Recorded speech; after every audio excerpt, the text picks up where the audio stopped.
Okay, so the Maintal use case is a planning use case where district planners are tasked with developing a positive energy district.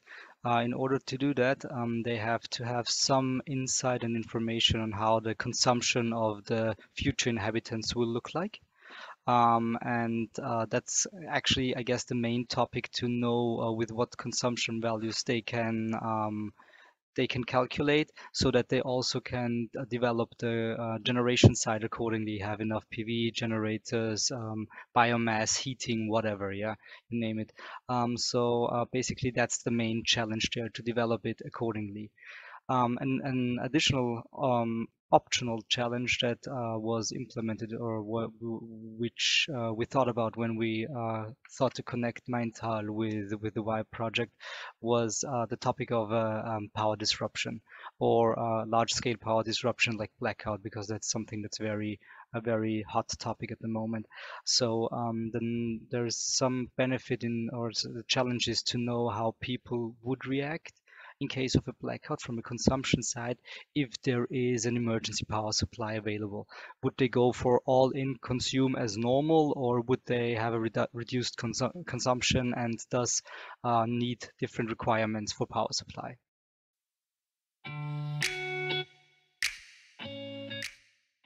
Okay, in case of the Maintal use case, it will be district planners, basically architects, or not so much architects, but district planners who will do the overall energy planning of the district in order to actually make it a positive energy district and have enough generation capacities to create the positive part of positive energy district.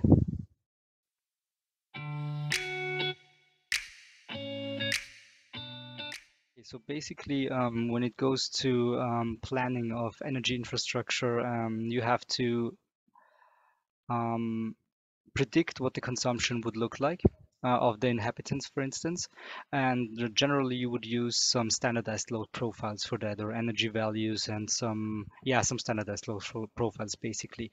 Y tries to improve on that. So the Y toolkit will provide the means to get more detailed load profiles according to or considering the actual inhabitants that might live there. Are it mostly elderly people, younger families, whatever? And that the load profiles will consider the living standards, the living conditions, and stuff like that. Furthermore, when it comes to the blackout consideration, the Y toolkit will also implement the reaction of the inhabitants on uh, limited power supply. So will they take back their power supply? Will they have a reduced power supply? What are the most important energy services in their homes that they're going to use? And thus, we provide a reduced load profile. So in short, you get two informations from the Y toolkit. First off, more detailed load profiles for different types of household consumers, and also their consumption profiles in case of a restriction on energy supply.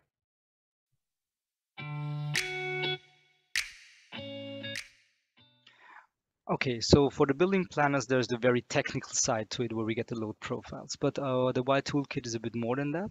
So we have additional information and additional insights we can get on a higher level, on the policy level. So for instance, we have the causal model, which is part of the Y toolkit, which basically does nothing else than a group of people is faced with a decision due to new funds, new tariffs, new laws, whatever.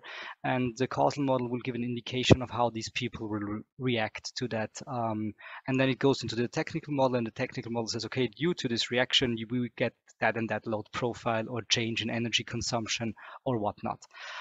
So basically, with the Y toolkit, municipalities have a tool at their hand with which they can rate policy decisions. Like, would it be more effective to get funding for renewable energy consumption generation, or is it more effective to have higher tariffs in order to reduce energy consumption or increase the amount of renewables?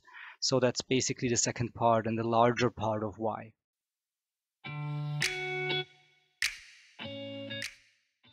Okay, so basically, regardless if it's a blackout situation or if it's just a limitation of power supplies, for instance, because there's a problem in the transformer station or whatever, that's not a blackout case per se.